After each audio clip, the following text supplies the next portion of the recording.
All right. Well, good afternoon. Welcome to Healthcare Unscripted. I'm Dr. Hunter Greene, orthopedic surgeon. We have a very special guest today, Tony Mikla, who I've known for close to 20 years now. He is an elite physical therapist in our area that we've had the pleasure of working with on many different aspects between attending his podcast, which he has an excellent one, which we'll definitely shout out and have you guys check out.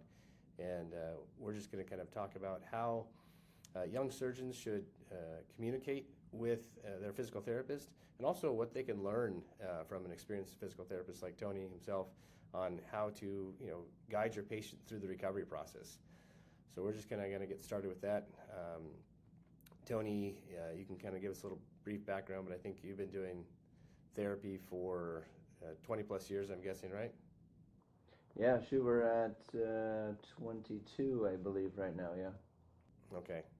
And, Tony was a respected athlete as well himself, and then has now spent the rest of his career treating and improving the lives of athletes, getting them back to the things that they love. So just to kind of start, first question for you is, you guys are like, the physical therapist, but also the psychological therapist for a lot of patients as they go through the recovery process, because patients haven't gone through this process before. It's scary, it's intimidating. And you guys really hold their hand through the whole process. I always tell my patients, I'll see you, 3-4 times in the recovery process, but you'll see your therapist 20 plus times.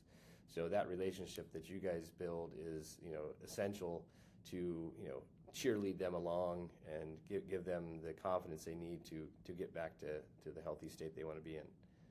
So kind of give us a little sense of how that relationship goes and what you've learned over the years about what patients say about different surgeons and what makes a surgeon successful in the patient's eyes.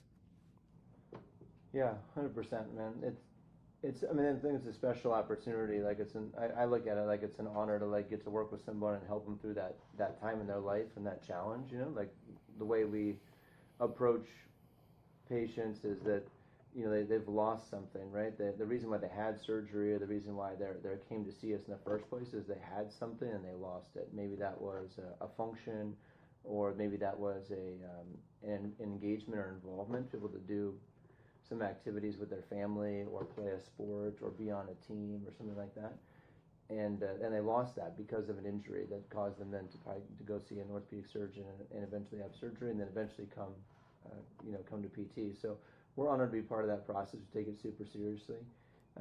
We really focus on listen to the patient is our big thing. Let's listen and listen to what they have to say, not only to what the injury was and the surgery, but listen to who they are, what they want to get back to, where they're coming from are all really critical elements.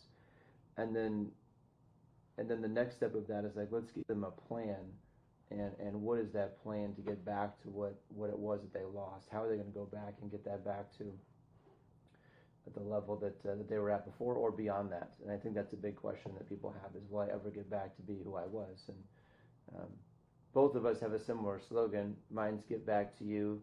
Yours is saving lifestyles, which is both along that same lines of how do we get back to that lifestyle, that life that we had. So that's important. That's important to us as a PT group, for sure. I think from a what does the patient look for in any of their clinicians, I would say, whether it be a PT and certainly as a surgeon, you have to build trust, right? So it's all about building trust. And how do you build that trust? Well, we listen, and then we share some education. So when we listen and build trust, we want to listen to them. We want to demonstrate empathy, that we understand where they're coming from. And then we also want to demonstrate authority, that we understand the condition, we understand what they're going through. We've seen it before. We're not overly cocky or confident, but we certainly know where they're coming from and understand that, and we are understanding of how to create a plan and one that would work for them and make it fit into their life. And I think that's really important to wrap that all together, to kind of build that element of trust. And in doing so, that's obviously it's going to make the person feel more confident and comfortable to engage and trust their outcome in your hands. So I think that's kind of the first step of the process. And then there's many things that they look for, but they want the surgeon to turn and look at them and give them those few minutes of, hey, I care about your outcome, I care about your story, and then at that time, then I understand what I've seen. I looked at your image, I looked at you, I understood your story, and this is what I think is probably the best plan of action for you moving forward. And this is why I think that, I think because of whatever experience or research or literature or, this particular case, whatever it may be. And then you make your professional recommendation as to, I think this is what we should do moving forward. And I think that combination of that empathy, listening, and putting the patient first, as well as the authority of being an expert in the space, is really the combination that gets them the trust. Like, all right, I like this. I want to move forward with this relationship. Yeah, so I think that's the good side, and I think as it is, like you said, it's making them feel that you're giving them the time they need to listen to what their problem is, to what their goals are, where they want to go with this, and then how you can help them achieve that, just like you guys do in your role, how you can help them achieve their recovery after surgery. We do the surgical part, and then the recovery part's all wrapped up into it. So it's really that whole package, and I think as a surgeon, setting expectations, and I know you guys do this really well with your therapy, is really important, because I always tell patients, if you've never had this surgery before, you shouldn't have any expectations about what the outcome should be. Even after talking to people who have had the same surgery that really haven't. But why would you have expectations? I always have something like, you have no idea what my living room looks like at home. Why would you have an expectation of what it looks like? You shouldn't have any expectation of what your outcome is. That's where we're here to guide you. Your therapist will guide you, because we've done this a lot. Because expectations always kind of spoil the recovery process, because they think they'll be better in 6 weeks. They'll, when it's 6 to 9 months instead. I joke with my patients, telling me everybody at 6 weeks wants to be at 6 months, and it's just not realistic to be able to do that. So yeah, that to your point, that usually comes in a bit after the fact, where that reality kind of comes in after the fact. And the one thing to be careful of is, I think patients, they hear what they want to hear. So in the original delivery of, like, hey, here's the surgery, here's what I'd recommend we do, this is what the outcome, this is what the outcome probably looks like. You're going to meet with me at 6 weeks, and then you're going to meet with me again at 12, and then you'll meet with me again at 6 months, and at that point, you'll be pretty much back to doing what you want to do. They may have heard that, hey, at 6 weeks I get to do what I want to do, and then they come back at that 6 week mark, yeah. And they're like, you're like, okay, well, you can now start walking, and I'm like, well, what? Wait, I thought we were good to go. So they hear what they want to hear. So I think having, one, communicate clearly and take your time, and then two, the more you can have in writing, like using some form of protocol or shared content to be like, this is what to expect, and like a timeline is nice. But I think the protocols are all written this way intentionally. They're quite general, which is good. It gives you a lot of leeway to be like, you might be a little ahead, you might be a little behind, but in general, this is kind of where we see the eggs fall. I'm going to jump on that real quick, because I think that's one thing as a young surgeon, learning that communication style with a therapist, and that's will tell you what a good therapist is you're 6 weeks out from your ACL, but you're either more like an 8-week patient or more like a 4-week patient, and a therapist who is just reading the recipe and following the cookbook and not looking at the patient, that should concern you as a surgeon, that they're just plugging in exactly where they are, but not really respecting where the patient is in the recovery. Yeah, I think you and I have developed quite a relationship over, like you said, about 20 years here, of like working together and patient care together and all of the conversations in between. And I think that's tremendously valuable for me, and I've learned so much about how you think and how other orthopedic surgeons think that are in front of the patient and decisions they have to make. And I think that a lot of people don't understand that. So it's a great opportunity as a young surgeon coming out. I'd recommend it highly, as you have, is to get with the PT and try to form a bond, or see if there's some common ground.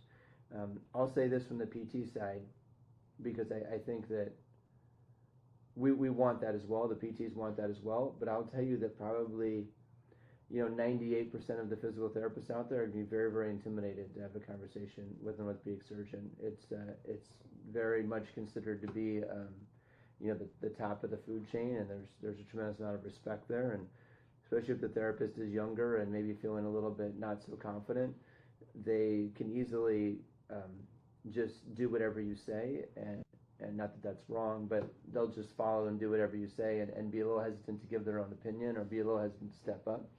So as a surgeon, if you can create that opportunity and have some more casual meetings with a therapist to give them a chance to get comfortable and gain some confidence in the conversation, and can go a long ways to developing a really strong relationship.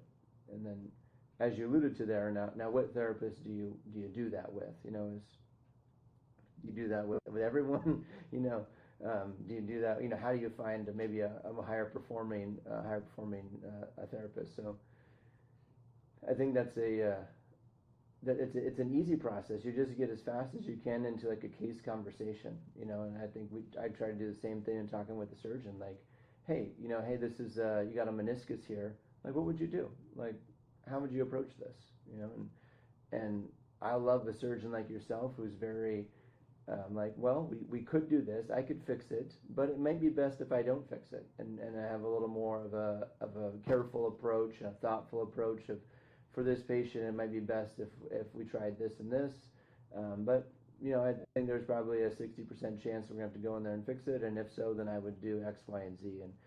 And then, you have to determine if you like that answer as a surgeon. Did that answer suffice to your to your expectations of what you want to hear from a fellow clinician? You should hear them say something like, well, considering like the patient's age and the patient's overall health and their overall activity level and their goals, and then the diagnosis being a meniscus tear or an ACL tear or rotator cuff or whatever it is, then they should formulate a conversation around like, well, based on this tissue healing time frame and the surgery being done, we'd want to protect the tissue during this phase, and then during the tissue's like maturation phase, we want to start to challenge it in this way, and then in the end phases, we want to start to add variables of strength and speed that are going to challenge the tissue and some of the other systems like the nervous system, and try to build some elasticity back into the tissue as we get to the later months beyond the healing time frame. And if someone can talk to you around healing time frames really effectively, and they can talk to you around progressions really confidently, then I think you can start to feel some trust to engage that therapist at a high level. I know for me, I always wanted to earn that respect and trust, and I love working with a surgeon who has the confidence in me or in our team as therapists to say like, what the surgeon does is does the surgery, and what the therapist does is does the therapy and handles that 6 to 9 months of bringing them back. And no doubt there's a lot of conversations and a lot of things that go together based on all the things I said there. What's the tissue quality? What's the patient's age? How did the surgeon feel about their ability to attack the tissue? Did they get a good bite? Did they get a good hold? Did they feel like the tissue quality was there? Those variables that are really, really important. And as a surgeon, you would know all the variables about how the rotator cuff repair go, how the meniscus repair go. As a physical therapist, as a young physical therapist, we only know like X or Y, like you had a meniscus repair or you didn't. There's no credibility to like, oh, I had one, but this one required 2 anchors, and it was in this portion of the meniscus, and it didn't feel great, but I feel decent about it. But let's go a little slower with this portion. That's not really in the physical therapist's brain in their first few years. But once they start to understand that component, that there's the difference between every rotator cuff tear is different, and every meniscus or ACL is different, then they can start to articulate that. That's the kind of person I think that you want to be, kind of bonded to and build some relationships with, because then you can have some great conversations where it then becomes like a simple text message or a simple phone call, like, hey, I've got a guy, tissue quality is a little bit compromised. I think he's going to do well. Let's just go a little slower with the protocol on this one. And then the therapist on the other end knows what that means and can execute in a very effective way. Um, I remember this one time we had this one call. I was in the office with you. I remember this call like so crystal clear that I learned so much in hanging out with you. I spent several hours for 2 years in Dr. Greene's office, and got to know him quite well and learned so much from that. And I remember this therapist calling on the phone, and he had the patient had a Bankart repair, and you had that hadn't been done yet. The patient was going to be, it was scheduled for the following week, and then you were referring in, and the therapist called and said, hey, I know there's a patient you're seeing that I've treated who had a dislocation, and I think you're going to do the repair, next week. And I saw the protocol, and it's for I think it's a Bankart repair. And you're like, yep, and walked him through like what that is. He didn't know what it was, right? So he's like, I haven't seen that before, and what does that look like? And you're like, yeah, this is what it looks like. This is how it works, and it was great. Then at the end, you're kind of like, he kind of blew a lot of trust because he didn't know what it was. So when you're doing a high level repair and it's somewhat delicate and important, obviously the therapist on the other end, they've never seen one before, rightfully so, a little bit cautious about saying that patient. So that therapist needs a good mentor to get to a level to be really, really effective. But that kind of conversation, I think, is critical. And if you have a therapist on the other end that understands those procedures really well and then understands the protocols and the healing time frames, I think they can be I know they're be an amazing asset. Yeah, I think there's just so much as a young surgeon that you can learn from, a veteran physical therapist. I remember, I was starting doing hip arthroscopy early on, and that was that protocol that we were working on was a moving target for sure. First it started out with, this period of non-weight bearing or protected weight bearing, and then you reached out and said, I think we can go faster. Like, all right, let's go faster. Same sort of thing. So I learned from kind of your experience with the patients as we sent them to you, what they needed. And, maybe we're going a little too slow. Maybe we're holding back a little bit. Maybe we're not being aggressive enough. Or sometimes with hip scopes early on, especially if therapists didn't have a lot of experience, they'd either go too fast or too slow. So they either aggravate the hip or not get them at a point where they needed to be. So that's kind of, I think, just the experience. I think rotator cuff protocols are very established. ACL protocols are very established. But some of these other, newer procedures, MPFLs, I remember there was a lot kind of around that, what people do. And working with you guys on that really pushed me farther along. So those are the things I think you can do. Now, if I just think that's so important, and those are such fun things to like work on together. It just made me think as well, like as a clinician, as a therapist, you mentioned this in the beginning, like we get to see people repetitively, right? So, I might see someone 12 times every time you see somebody once, right? Yeah. And that can be so informative because a lot of times, like I'll know something at a much more depth about what the person did to slow down their recovery, or what the person's done that's really facilitated it to work well.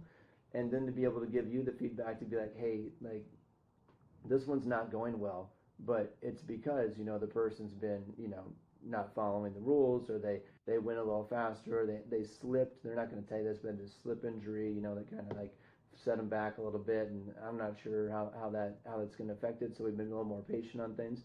But they may not disclose everything to you because it might take me 3 or 4 sessions to get the truth. So as that happens, it allows, I think, for you as a surgeon to get a good perspective of the truth, especially as a young surgeon where you're trying to figure it out. Like, hey, was this on me? Could I have done a better procedure? Was it on the patient? Was it on the therapist? Was it just just didn't work out, bad blood flow or something like that? So I think those are all big questions that a new surgeon would probably be asking, and learning more from the PT to like what exactly went on in this case outside of the clinic, in all cases, how it went down. I think you can glean a lot from that. Yeah, I always kind of see the physical therapy is a little bit of a confessional. If you actually read the notes and see the just that first subjective line, like did a little too much yard work this weekend. Those are things, like you said, they won't tell us. They get a kind of little bit confessional with you guys in the sense of they spill the beans and kind of tell you, but but we don't always get that, so it's kind of helpful to kind of see that side of it, and you're like, okay, I see what happened here. And like I said, they're always like afraid to tell us, things like that, but less so to you. So that's why it's a different level of trust, and they don't want to, let the surgeon know they did something bad to ruin the surgery. And so I think it's just building that relationship with your therapist to kind of get maybe that inside scoop on something that maybe where the patient's not progressing the way we hope, but like, okay. And just let them know, hey, listen, it's the process. We'll work you through it. We'll move you forward, and let's keep moving forward, knowing that happened. Yeah, 100%. Yeah. So I think the next thing, it's an unfortunate side of it, but what are some of the things that you hear from patients where, whether it's a young surgeon or established surgeon, somebody who's been around, that they find really frustrating with their surgeon, things that we could do better, whether it's just things you hear that, like I said, it's just whether it's a communication style, obviously not the technical side of the surgery, but just the patient interaction side of it, that a young surgeon could really glean a lot from years of hearing patients either give kudos or complaints about what surgeons do well or not do well. Yeah, so I think man, I can't think of a case at the top of my head right now as I go into this that like not 99% of it's going to be about communication. So it's going to be communication, and like around access would be number one. Is it as easy or smooth as possible for the patient to get to the surgeon, like to get in to be evaluated, to be treated?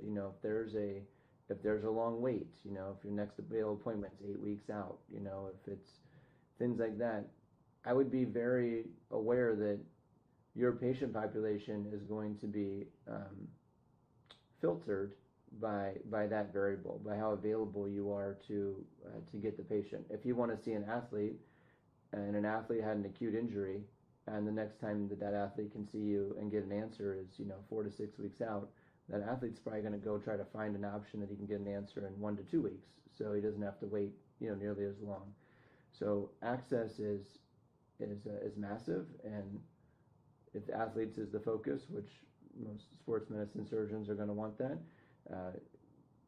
but until you develop an unbelievably strong reputation, access and speed are going to be huge things to give you an advantage in the field to be able to see the patient you want and intervene early, and then be able to then do that part that we talked about, listen and then demonstrate authority and facilitate the process of getting the imaging that you need and make the decision you need to make, and then having rapid follow-up. Like, I think there's lots of ways for a surgeon to operate a practice, and they're highly variable, and it very depends on lifestyle and such. But I know, if I'm an extreme example, but one that's just loved by people, there's a couple of guys I know. This Dr. Andrews was kind of the godfather of sports medicine, orthopedic surgery, and every guy, now obviously these are pro athletes, but every guy who would go see, they call him Jimmy.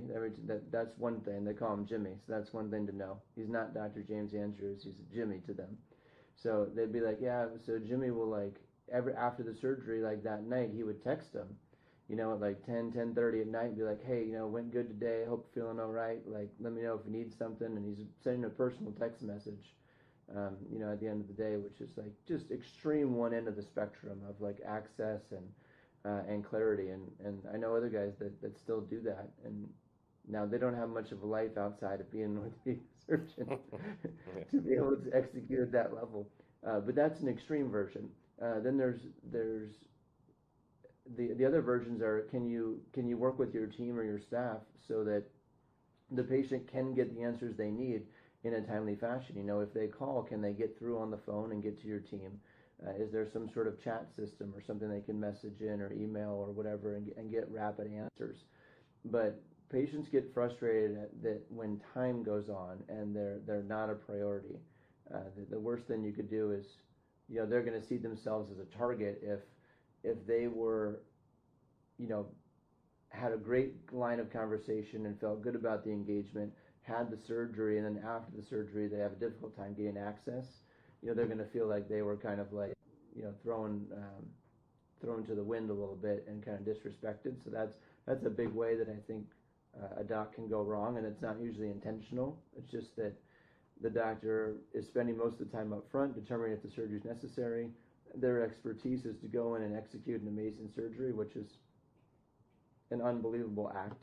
Everything that goes into all the professionalism around being on top of your game and doing that. But at the end of the day, the patient was sleeping during that time, so they have no idea what happened. Yeah. So they have no respect for that moment, unfortunately. So all of their respect is shifted to the post-surgical moments, and it's, how was that care? How was the office? How was that kind of following time period?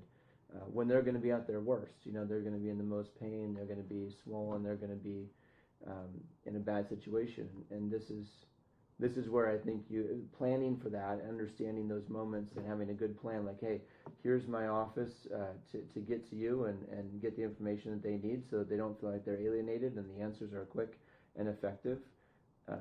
You and I put together a lot of education to be able to give patients education during those moments, to be like, okay, that week after surgery, say if surgery's on a Thursday or Friday and it's Saturday, like, hey, there's some videos to watch about what to do and some of the protocol and some of the commonly asked questions, and give them those tools to be there for them.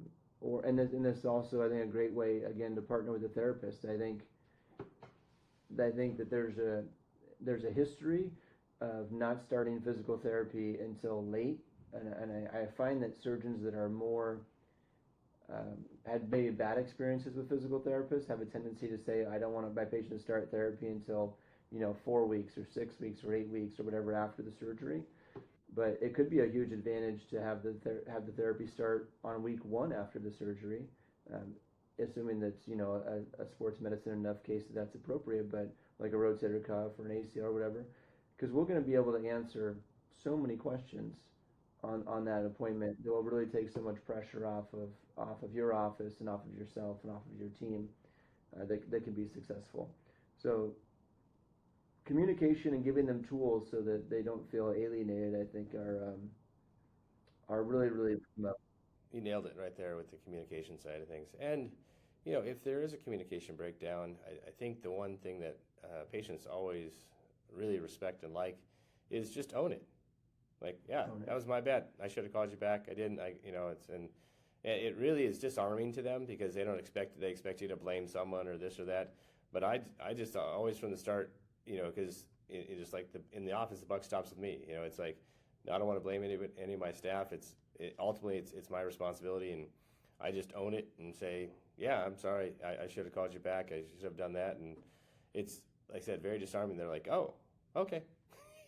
It just takes all the wind out of the sails as they're expecting to kind of get you to push back or try to point at somebody else, or like, oh, my secretary didn't tell me or whatever. It's like, nah, that's me. It's on, that's my bad. I'm sorry. I need to be better with that.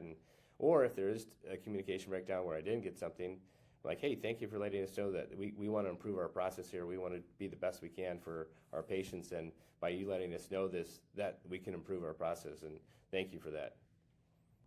Yep. Love that. Yeah, be human. They love to see that you're human. They know that they want you to see it. They don't want to see a robot surgeon that's like, hey, just big corporation, super busy, never has time for anybody. It's the opposite of that is what they love to see. Absolutely. They respect that you're busy, but they want to know that if they need you in the time of need and when they need you to be at your best, that you can give them the 5 minutes that they probably need you for to give them that. Here's another good one for you, because you deal with this a lot. So in the sports medicine world, we deal with a lot of adolescent athletes, and adolescent athletes come along with 2 other people, the parents. And so I think, as a young surgeon, it's intimidating because these parents can be very overbearing at times, and understandably so. This is their child. I always realized once I let parents know that I had kids, they kind of settled back a little bit, because like, okay, you kind of get it, but I mean, that is one thing I think, because you're really dealing with one patient, but 3 people you have to care for, because you have the patient, but they come along with the parents, and I think it'd be really challenging as a young surgeon, because I remember those challenges and lots of questions and concerns, obviously, and every parent thinks their child is the greatest athlete to ever walk the earth, and that's great. That's good for them to think that way, but once again, I think it's a little bit of expectations, managing that stuff. What would your kind of advice or tips to be to a young surgeon as far as helping manage the athlete's parents? Yeah, it's so important. So as I was saying that and asking the question, I'd say my first thought was like, you got to show that you care about them and their life. They want to know that you care more than anything. They really don't care what kind of graft you use or like what your technique's going to be. And in your head, you might be thinking about like, man, what's the best way to do this? Should I go in this way or that way? And like all the things you've been in residency for and fellowship for and all this high-end technical training, like those parents and the kid have no idea what you're talking about. They have no clue in the world. Yeah. They have no idea how it could go wrong or what the 400 things you might be considering, which is why you're so skilled. All they want to know is like, what should they do? They're most likely probably for the kids, probably the worst phase of their life. Like this is probably the worst thing that's ever happened to them. That they had an injury, they're pending surgery, which is scary in itself. And all those are really big concerns. So they want to know kind of like, do you care? Do you care about the kid's outcome? Are you going to take care of the kid when they're under and make the best decision possible, which is where you show your authority, but not until you've shown the empathy portion first to build that trust, I think is really critical. Because the error would be that you jump right into the technicals. Like, okay, you tore your ACL, we'll do it, I'll fix it for you, it'll be great, we'll get you back, it's going to be 6 to 9 months and da-da-da-da-da, and you get right into it. The confidence is great, but on the top of that, if you can have a little bit of like passion for where they're coming from. I always and try then to, I think, I was going to say, I always try to ask, like, obviously find out what sport they do, where they go to school, those sorts of things like that. Try to get a little bit of sense of that, because you're so right, like building that little bit of empathy, kind of rapport, and not just say, oh, you tore this, let's fix this, let's get you back. Just building a little bit of time, around that side of things. And man, you absolutely 100% accurate in as far as, for this kid. I mean, the day before this, everything was great. And then now they have really no idea. And the psychological side, and I know you guys are really good with this, but the psychological side for those young athletes, because the last time they stepped foot in that field or court or whatever it was, something really bad happened to them, changed their life sort of thing. So understanding that and recognizing that is good. And man, you tell a 16-year-old kid they're not going to do sports for 9 months, you might as well tell them it's 90 years. I mean, it's to you, like 9 months is like, whatever, I'll see you 4 times in that time frame, and then you'll be back playing sports, but I'll see you 4 times. But for them, 9 months is an eternity. It's their, half their life as far as they're concerned. And a lot of young athletes, their identity's wrapped up in their sports. It's their friend group. It's everything to them. So just kind of helping them through that is I think, so crucial. And, and also helping the parents kind of understand this as well. And you've seen this too, where sometimes you see athletes that if it's, their second or third kind of ACL tear, and it's a much harder discussion about, should we really be doing this? I always ask them, especially the junior, senior sort of athletes, like, hey, what are your plans beyond high school? Are you looking at, doing sports in college or this and that? Because it just helps kind of guide the conversation as far as, how aggressive we want to be, how are we trying to get back to a season, or are we done, or kind of figuring those things out. Because like high school senior season, if that's their last thing, man, we got to make all, big push to try to get them back to that, the senior night game, whatever it happens to be, because that's so important to them, and so those things like that is, talking that way with them helps. It does, yeah, I think that's right on. I mean, I think like maybe a 3-part process, like spend 1 to 2 minutes, learn a little bit about them, don't alienate the parents, involve the kid, like have all 3 communicating if you can, for just a couple minutes, and then get into your technicals. Whatever you say technically will be 10x what they'll understand. So you could just say, hey, we're going to go in there and do a graft, and it'll be good as new. And that if you just said that, they'd still have no idea what you're talking about. So it doesn't matter how much more you give in that moment. They're just like, okay, there's surgery, we could fix it, good. And then I think the third part is, okay, so what does this look like afterwards? And what should you expect in 3 months, in 6 months, in 12 months from now? And respect, like and then just take a moment, take a breath, and like look at them and be like, hey, as human to human, here's what the reality of the situation looks like. I honestly think you'll be as good as you've ever been 12 months from now. However, it is a road and it's a process. But we have a plan, we have a team. This is how we go about it. It goes very, very well. But don't underestimate that there is a process in front of you. And yeah, I think the one and then thing usually like if it's something like an ACL or like the UCLs are the greatest ones, right? Because all the UCL ones are like, well, everybody throws faster after they get the UCL, So then I usually lay in there. I'm like, okay, well, so the reason why guys are better 6 to 12 months after their surgery is because they worked their tail off, from month 2 until month 6, got stronger, got more athletic, worked on their body, which of course feeds into what I do, so that works out great.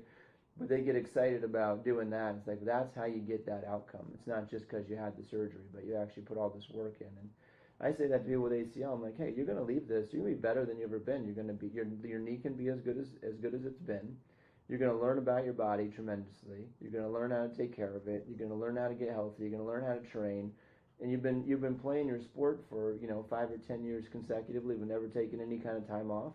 This would be a great opportunity to kind of rally and learn like another aspect, like a pro would, and it can give you this can give you a leg up, and you don't really change the like direction, but you just give them another thing. Oh yeah, that's true. Like there's some wins here. There's some things we could benefit from. Yeah, that's exactly the point that I hammer home with them a lot as well, is the process of learning, because before this happens, you don't think about it. You just take it for granted that your body works. But you don't know how your body works. So a good therapist educates the patient so well in, almost injury prevention, so trying to prevent the other side from happening because we know the risk there. But I think, I tell them, at the end of this, you're going to, be stronger. You're going to understand how your body works better. You're going to know how to warm up right. You're going to have condition and train right. You're going to be much better off as an athlete than you were before this happened. So that's the kind of positive spin you have to put on it. And so many times, I remember this one kid with an ACL, as he came back and played, I talked to him after he had returned to the field and done that, and he's like, I did not understand how weak I was before this. He's like, my core had no strength. Now when people come bump into me, I don't move at all. I'm solid. I'm much more stable than I ever was before because, I'm just so much stronger, and I can know how to use my body better and how to stabilize my body better through this process. So it was like, yeah, that's what we're trying to get to. So that's like super good in that sense. And that's what it should be. Like, I think, that's how I would feel. Like, there are certainly some data and stuff that's not going to be, doesn't say it's going to be exactly the way it was before, but they are going to learn so much, and they will be fantastically better in a lot of ways. And hopefully that knee or that cuff or whatever that tissue is kind of comes around and reacts for them. But I love it because I feel like we can really make an impact and teach them so many things about their body that are going to be, project them down towards a healthy life long term. Yeah, I think a couple of things just to kind of to wrap this up a little bit is, one, the tough part about the young surgeon, and I was just talking to a young surgeon recently at a course, is exactly what you said, that ability to instill confidence, because no one asks me how many I've done anymore. I don't get that question anymore. I used to get the question a lot. Have you done this before? How many have you done? And that's the polite of the young surgeon is being able to, and there's that humility and honesty in that early phase. Is like, you would kind of, how long have you been a doctor? Okay, we kind of go back to med school. Like, oh, I've been a doctor this long. Like, oh, okay, that sounds, because you get the 4 years of, 4 years of med school, 6 years of residency. Like, oh, okay, there we go. That's the 10 years that I've been doing it. Okay, but I think it's just, and you just tell them, like I said, I've been doing it this long. I did this training, and like I said, I don't explain that anymore because I don't have to. But at that early phase is, just tell them, like, I'm very confident. I'm confident I can do the surgery. I've done it. I'm good at this. This is something that I'm comfortable doing. And that's kind of like what I would say is, when, how many you've done. It's like, it's a surgery I'm very comfortable with doing. I have good outcomes with the surgery as they do. So you can kind of do that. But, like you said, kind of the technical side of it, whether you've done 4 or you've done 400,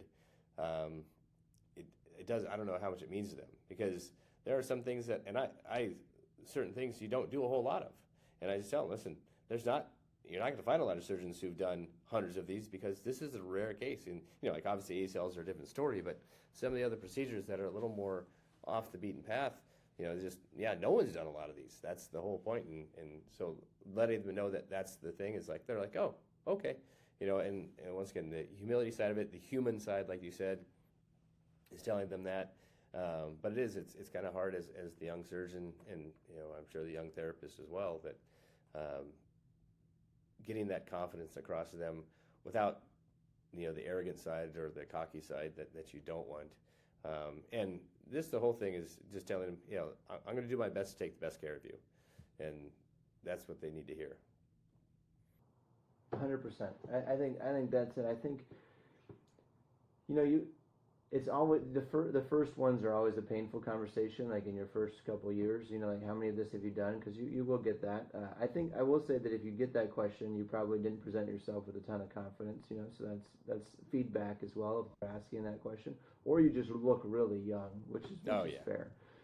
But I think what I would go with that there is like, yes, I feel very confident doing it as you suggested, and then I would move towards like why you feel confident. Like, well, this is the philosophy that I believe in. Why this was, and you might even get into a little bit of like, there's about 2 or 3 ways to approach this case. You could say something like that. Say, I believe to approaching it this way because of your age, because of your activity level, because of your health, whatever it is. This is the path that I would choose, and this is why I would choose it. And, you're probably going to lean on your fellowship and all of that to have that knowledge and expertise, but that would demonstrate the authority that, hey, you're making a professional decision based on your philosophy, your feelings, and they have to, at the end of the day, like, be like, I like that. Like, I like that you made a choice and that you made a call and you took those things into consideration, and that's it. Because the reality is, if they go meet other surgeons to interview for this job, which they may, most people aren't probably going to take the time to get to know them a little bit, and they're probably not going to be able to explain their philosophy of why they would do the surgery they're going to do. They'd probably just say that, yep, you damaged this tissue. I'm going to go in and fix it, and we'll be done. And the difference in those 2 answers is going to be the patient's going to prefer the person who showed a little more care, a little more understanding, and showed confidence in their ability to do the work. Because the other side of the coin is like the patient doesn't want to be a number. They don't want to be just like, oh, I'm number 450. They'd better if they're number 5. If number 5 was a really thought out, thoughtful, directed approach by a quality guy. Yeah, I think that's the one thing too is I remember early on just kind of touting the fellowship training. I just finished fellowship with the latest the latest technology, the latest treatment strategies. So on the forefront of what's good for you. So that I think helped a lot too. Just kind of you don't have the volume behind it, but you have the kind of the I've got the self-driving, I've got all the ABS, I've got everything great. This is an old 1970s pickup that's got roll windows. I've got all the electronics going for me. So I think that side of it, I think for the young surgeons helps is to kind of explain, hey, well I spent a year in specialized training, learning how to do these advanced techniques that I'm going to help to get you better with. So I think that's something that can kind of rely on.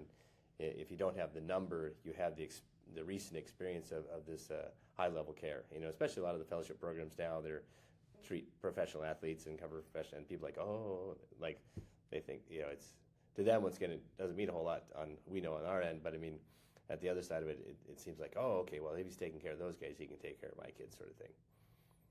Yeah, 100%. Yep. No, carries big weight. There's have those degrees posted. I think that's important. Like Oh yeah, yeah. Have the degree, have those posted in a visual way, and everybody wants to know somebody went to Stanford or Yale, or those hold status. They don't hurt. They don't hurt when they're on the wall. Yeah.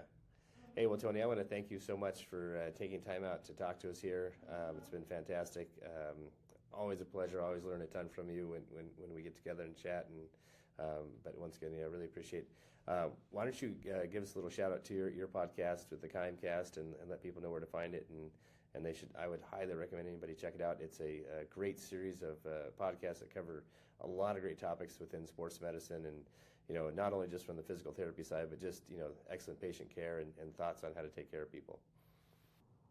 Yeah, appreciate it. We do a sports medicine podcast from a therapist perspective. So we talk about therapy. We talk about different orthopedic type cases. We talk about business, a little bit of the business of healthcare and sports medicine as well, and the physical therapy training and such. So it's called KIMEcast.